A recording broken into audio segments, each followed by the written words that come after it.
ጽናት እውነቱን ለኪራ መናገር አለባት። ቤተሰቦቼ እናንተም ግምታችሁን ኮሜንት አስቀምጡልኝ፣ ወይንም ደግሞ መሆን ያለበትን ነገር ኮሜንት አስቀምጡልኝ።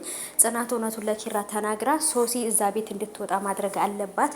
ምህሩም ደግሞ እሌኒ እያደረገች ያለችው ነገር ትዳሯን ህይወቷን ልታበላሽባት እንደሆነ አውቃ ነገሮቹን በመልካም ነገር ተረድታ ከባሏ ጎን ከናሆማ ጎን ልትሆን ይገባል። ሀና ክብሮምን አፍቅረዋለች ወይንም ደግሞ የሆነ ነገሩ ተመችቷታል። ሀናና ክብሮም አንድ ላይ መሆን አለባቸው። የተለያዩ ነገሮችን እስኪ አንዳንድ ነገሮችን በጽናት ድራማ ላይ የምንወያያቸው ነገሮች አሉ።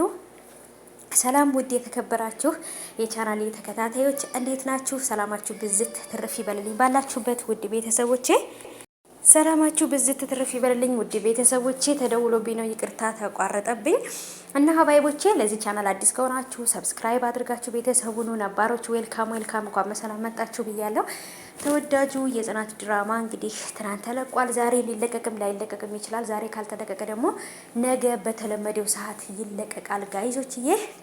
እና እንግዲህ የብዙዎቻችሁ የራሳቸውን ሀሳብ እየሰጣችሁ ነው። ሰኒና ጆከር ደግሞ ወደ ክፍለ ሀገር ሄደው ሊዝናኑ እንደሆነና እንጆይ አድርገው አየር ቀይረው በቃ የፍቅራቸውንም እንትን አድሰው ሊመጡ ስለሆነ በጣም ደስ ብሏችኋል። ምክንያቱም የጆከርና የሰኒ አድናቂዎች በጣም ብዙ ናቸው። ምክንያቱም በጣም ብዙ መከራና ስቃዮችን አሳልፈው በጣም ብዙ ውጣ ውረዶችን ወርደው ወጥተው ዛሬ ላይ ለዚች ቀን በቅተዋል። አንዳንድ ጊዜ መጥፎ ነገር ሲመጣብን ያንን መጥፎ ነገር ታግሰን ካሳለፍነው ተስፋ ካልቆረጥን ወደፊት እንጂ ወደ ኋላ ማለት ከሌለ ስኬታማ እንደምንሆን ያም የፈራነው ነገር ደግሞ እንደማይሆን የፈራነው መጥፎ ነገር ይሆናል ብለን የፈራነው ነገር ወደ መልካም ነገር እንደሚቀየር ማወቅ ችለናል በእነሱ ምክንያት። እና እንግዲህ ስዊድን ገለነዋል ብለው በጣም በፍርሃትና በሰቀቀን ነበር የነበሩት ማለት ነው። ግን ደግሞ ደስ የሚለው ነገር ደግሞ አልገደሉትም፣ በህይወት እንዳለ አወቁ። እሱም ጆከርም ሰኒም ነፃ ሆኑ። ይሄ ነገር ደግሞ የፍቅር እንትን ነው የሚያሳየን እና ኪራና ጽናትም ደግሞ በፍቅር ከጸናን ብዙ ነገሮችን ከቻልን መጥፎ ሰዎችንም ደግሞ በፍቅር ከያዝናቸው ምንም ነገር ተስፋ እንዳስቆረጠንና ምንም ነገር ቢሆን ተስፋ መቁረጥ ከሌለብን ያሰብነው እንደሚሳካ ስኬታማዎች እንደምንሆን በእነሱ ማወቅ ይችላል። እና በነገራችን ላይ የጽናት ድራማ የፍቅር ምሳሌ ብየዋለሁ። በቃ የፍቅር ምሳሌ ብሎ ራሱ ቢሰየም አሪፍ ነው ብዬ አስባለሁ። ምክንያቱም ተዋናዮች እንዳለ ፍቅር ስለሆኑ እና ደግሞ ውዶቼ ናሆምና ምሩ ዛሬ ላይ አሁን ላይ ባሉበት ሁኔታ መጠንከር ያለባቸው እጅ በእጅ መያያዝ ያለባቸው ሰዓት ላይ ናቸው ያሉት ብዬ አስባለሁ። ምክንያቱም አሁን ላይ እሌኒ የምትባል ሰይጣን በህይወታቸው እየገባች ስለሆነ እሷን ራሱ መቻል እሷን ራሱ በምትመጣበት መንገድ ሁሉ መመለስ ትልቅ ብቃትንና ትልቅ ስልጣንና ይጠይቃል ብዬ አስባለሁ። ናሆምና ምሩ እጅ ለእጅ ከተያያዙ እሌኒ በፍጹም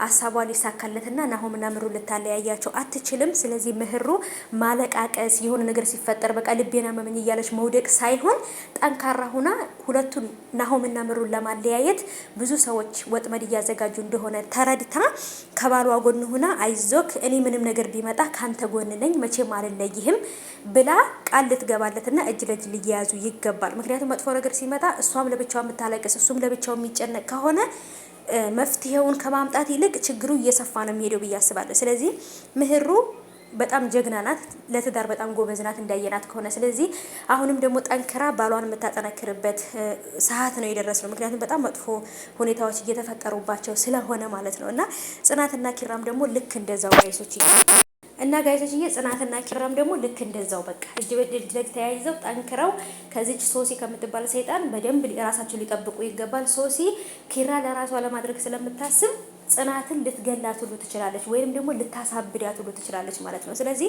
ጽናትም በደንብ መጠንቀቅ አለባት ከሶሲ ማለት ነው። እና ነገሮች ከባድ ናቸው። ይሄም ሽማግሌ ደግሞ ወደ መጣበት ይመለስልን።